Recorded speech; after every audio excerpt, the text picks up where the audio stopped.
Setidaknya ada 3 event yang mungkin akan dicermati dan juga ditunggu-tunggu oleh market, dan termasuk salah satu bagian ini adalah kaitannya dengan apa yang diagendakan atau yang misi besar apa yang diagendakan oleh Donald Trump.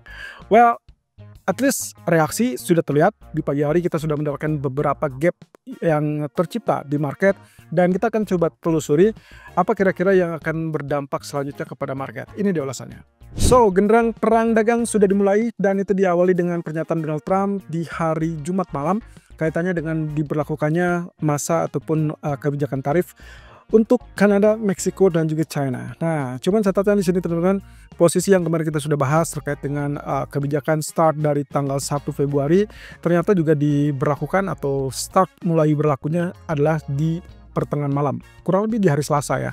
Itu adalah berarti di tanggal 4 Februari. Nah, satu sisi juga saya belum dapatkan berapa besar untuk China, tapi isu yang utama adalah menyebutkan terkait dengan kebijakan tersebut akan berlaku 10%. Ya, setidaknya angka ini relatif lebih rendah daripada yang dikhawatirkan sebelumnya, yaitu angka 60%. Sementara untuk Kanada dan Meksiko, ya mereka sudah ditetapkan 25%, tapi pengecualiannya adalah harga minyak ataupun untuk minyak Kanada. Mereka cuma diberlakukan sekitar 10%, tapi juga catatannya yang di sini adalah posisi yang akan terjadi berikutnya.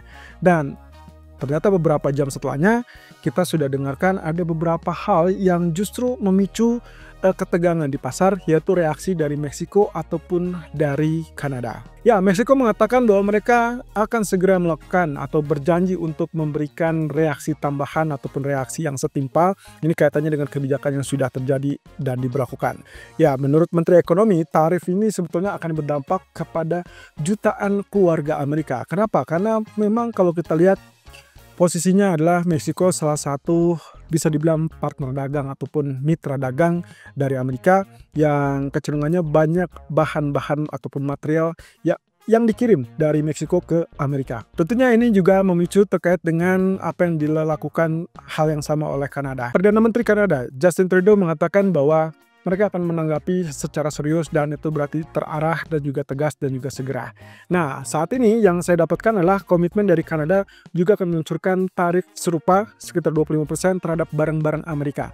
Jadi hal ini juga yang akan memicu kepada tingkat kekhawatiran market sampai beberapa waktu ke depan. At least mungkin nanti malam kita akan dengarkan, karena kalau tidak salah posisinya Kanada akan bertemu dengan Amerika. Dan itu kita akan coba dengarkan langsung.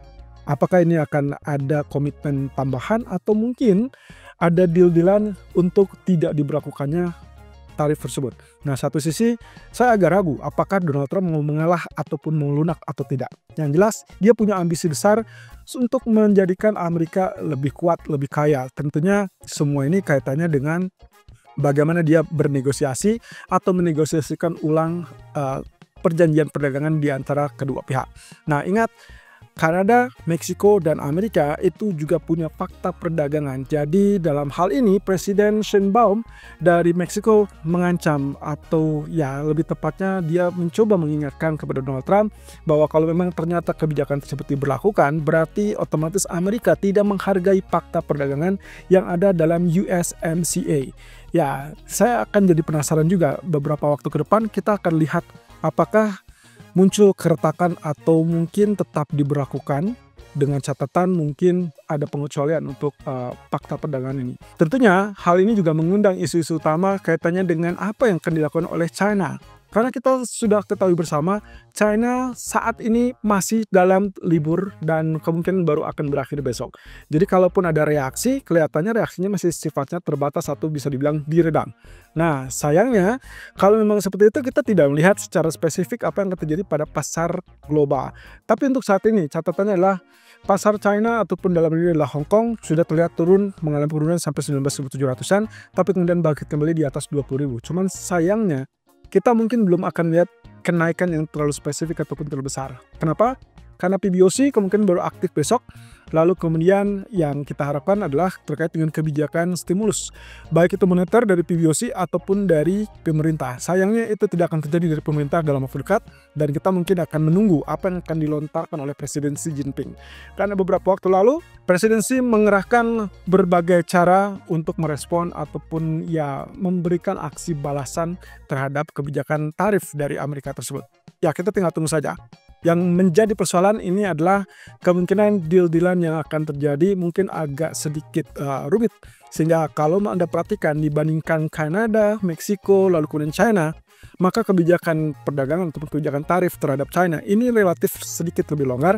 Bahkan ya bisa dibilang masih teka-teki apakah memang cuma 10% atau akan diberlakukan 60% seperti yang diketakuti sebelumnya. Nah, yang menarik adalah saya memiliki data di sini terkait dengan beberapa ekspor dari beberapa negara ya terhadap Amerika ataupun menuju Amerika.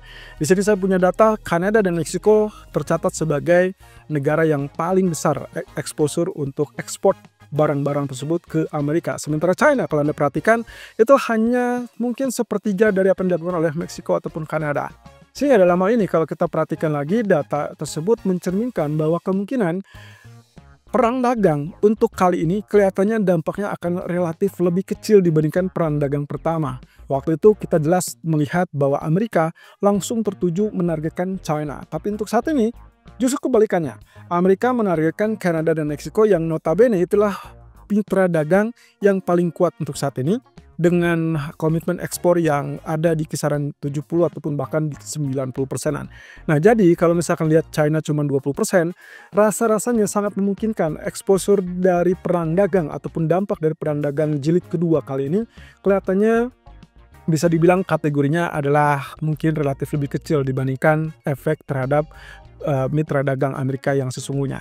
Jadi dalam hal ini kemungkinan apa yang dipersiapkan oleh China kelihatannya akan relatif bisa dikatakan kategorinya mungkin bisa menanggulangi lah ya.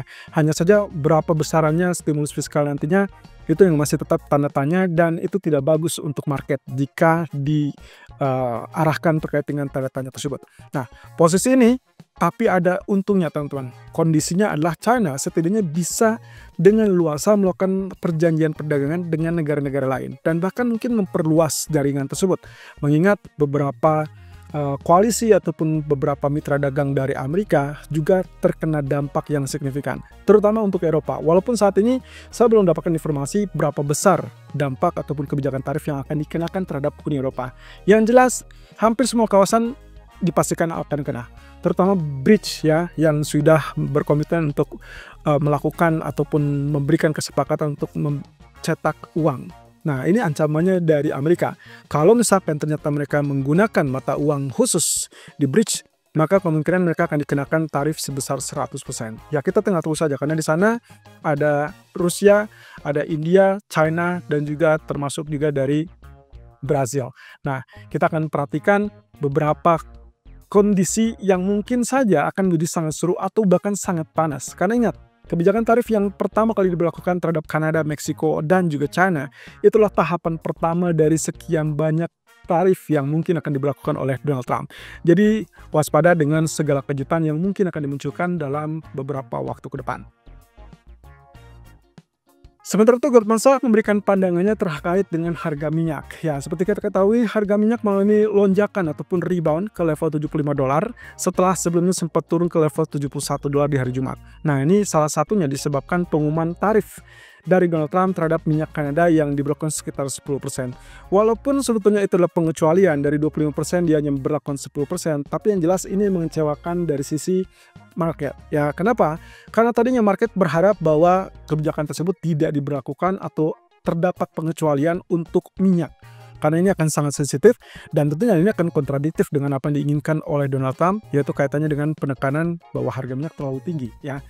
Nah, menurut Goldman Sachs, sepertinya dampaknya hanya jangka pendek, karena jangka menengahnya kemungkinan justru akan cenderung di sisi negatif alias turun untuk harga minyak. Alasan yang pertama adalah terkait dengan kebijakan tarif tersebut.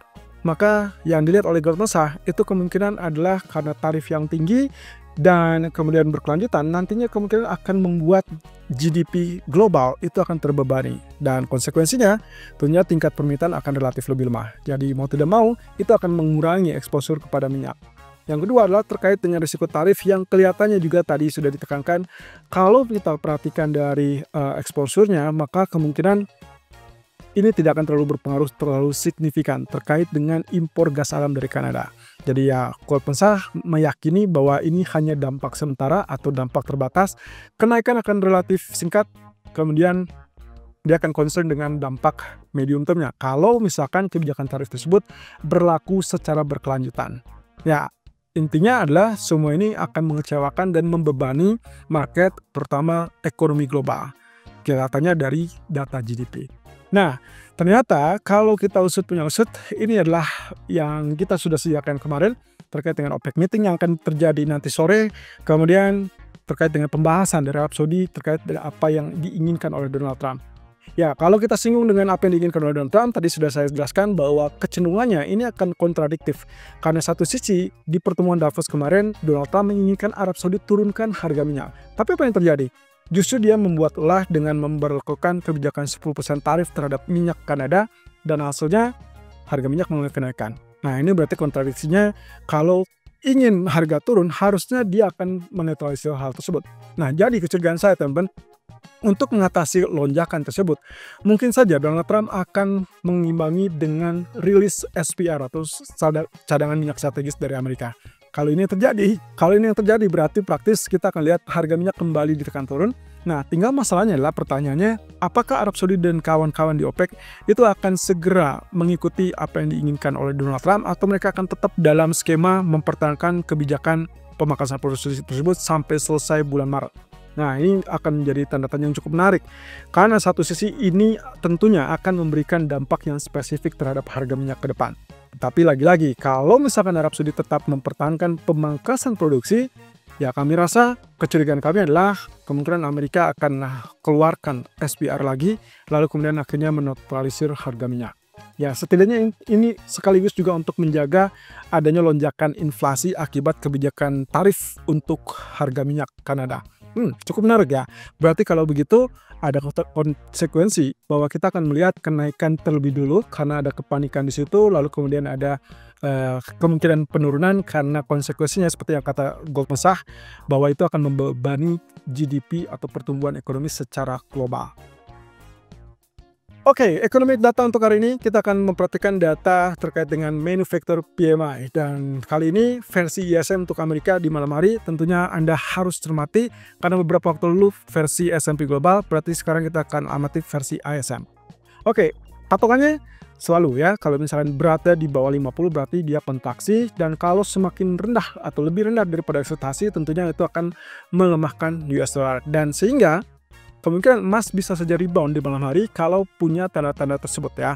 Jadi kalaupun lihat dari pagi hari kita melihat ada penurunan atau tekanan turun terhadap emas sampai level 2772 saat ini, maka kecenderungannya di malam hari mungkin saja penurunan tersebut akan reda dan berbalik. Seperti yang saat ini terjadi, sebetulnya dia sudah reda dan kemudian berbalik. Cuman saya ragu apakah itu akan terjadi kenaikan signifikan apa tidak, sehingga kemungkinannya potensinya kita harus tunggu sampai malam hari data ekonomi.